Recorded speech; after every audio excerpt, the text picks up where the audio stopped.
Greetings collectors, it is Numistacker back here with you again with another video on the Great Engravers series from the Royal Mint. I guess the way I always think of the Great Engravers series is the Royal Mint series for grown-ups. The Mint produce a lot of novelty coins, and since 2019 with the Una and the Lion, they have been trying their best to elevate their game and produce historical and beautifully manufactured items that would be attractive to more grown-up collectors. So this is a very different market to the grandpa buying a snowman coin or a Winnie the Pooh coin or a Paddington Bear coin for a kid to keep for later on in life as a little present. This is something which really does appeal to collectors of traditional historic coinage who don't that often venture into the world of modern coins. The last Great Engravers coin was the reproduction of the Gothic crown, the famous 1847 Gothic crown of Queen Victoria. And they did a great job on this. Both sides of that coin were spectacular. It was a two-coin release, but not at the same time, not in a two-coin set. At the time, there were lots of people who liked the idea of a release at different times, because it made the coin more affordable, because you could buy one coin, then a few months later you could buy the other one. But there was a noticeable imbalance in the relative attractiveness of each of the sides of that coin. And it looks like the Court at Arms coin proved much more attractive to buyers than the Queen Victoria portrait coin side, which is understandable to some extent, but there's certainly a slight difference in price now in the secondary market between the Court at Arms side and the Victoria side. There's been a little bit of a change of tack for this release. What they have done is released a two-coin set with both coins in the same package together, and this coin is very different in presentation from the previous Great Engravers coins, how they have been. The engraver in this case is Thomas Simon, who was a Mint chief engraver, along with a competitive engraver at the time, Rotier. And this is in the time of Charles II. And what the Mint have done is they've reproduced this very famous storybook coin. And it's proved quite difficult for them to produce by all accounts, and the Mint say even with modern machinery to get the raised writing round the outside of the coin has been something of a difficult thing to do.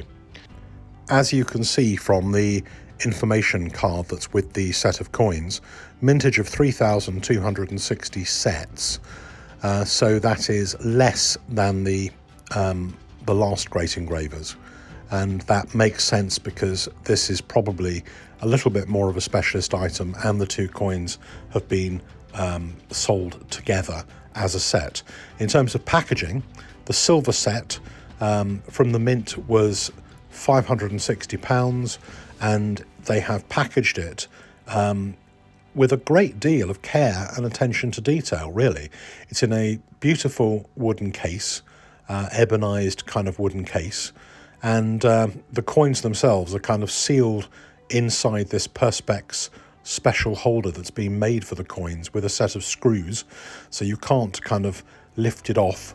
Previous ones of this type have been magnetic, but this really provides quite a lot of security, and hopefully it means the coins will be in very good condition.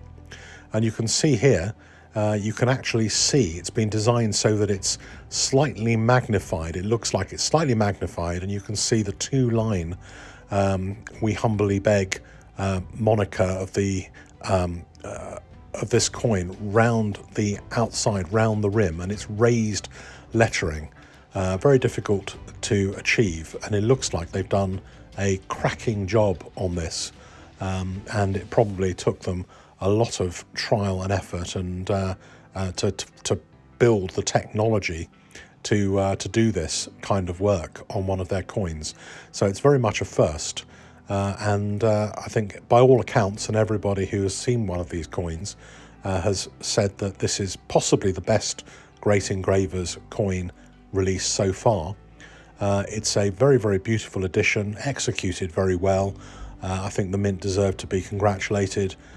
Sometimes people have a downer on the mint through quality problems, but they normally, when it comes to their very special coins, like the Great Engravers and like the Sovereign range, they normally elevate their quality standards and elevate their game.